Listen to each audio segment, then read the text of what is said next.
নূহ নবী এক পর্যায়ে মনে পড়ে গেছে, আল্লাহ আমার হাতে হাত রেখে মুসলমান হয়েছিল একটা বুড়ি বলেছিল, পয়গম্বর কোন সময় বন্যা হবে আমি তো জানি না, তবে তুমি নিজ দায়িত্বে আমাকে নৌকাতে উঠায়ো।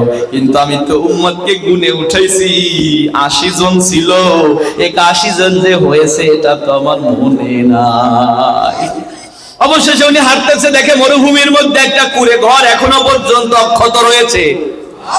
কুঁড়ে ঘরের সামনে গিয়ে সালাম দিলেন, জবাব আসলো।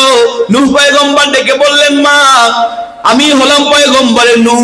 বলার সাথে সাথে বুড়িটা ঘরের ভিতর থেকে বের হচ্ছে, টোপলা গুলো এরকম করে ধরে ঘরের দরজাটা চাপিয়ে দিয়ে বলে, বেটা আমারও তাই মনে হয় কবে বন্যা হবে, কাপড় দেওয়ার জন্য তুমি আমার কাছে এসেছো, চলো বাবা আমাকে নৌকাতে নিয়ে চলো।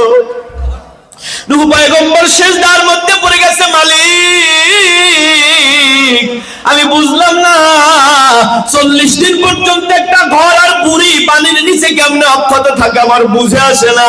আল্লাহ ডেকে বলে, পয়গম্বর বিপদ যখন এসেছে তুমি তোমার উম্মতকে ভুলে যেতে পারো, কিন্তু আমি আল্লাহ আমার বান্দিকে ভুলে যাই না।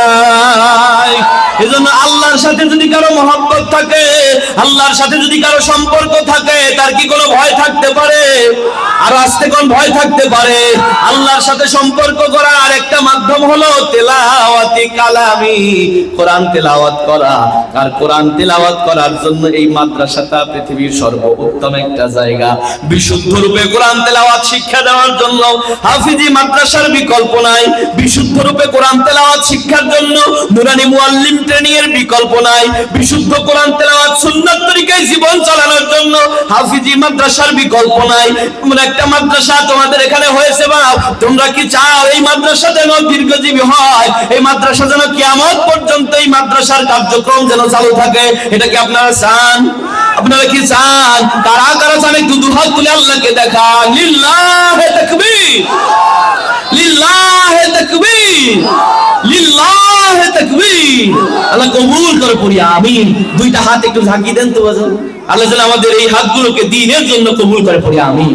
আল্লাহ যেন হাতগুলোকে মাদ্রাসার জন্য কবুল করে পড়ি আমিন।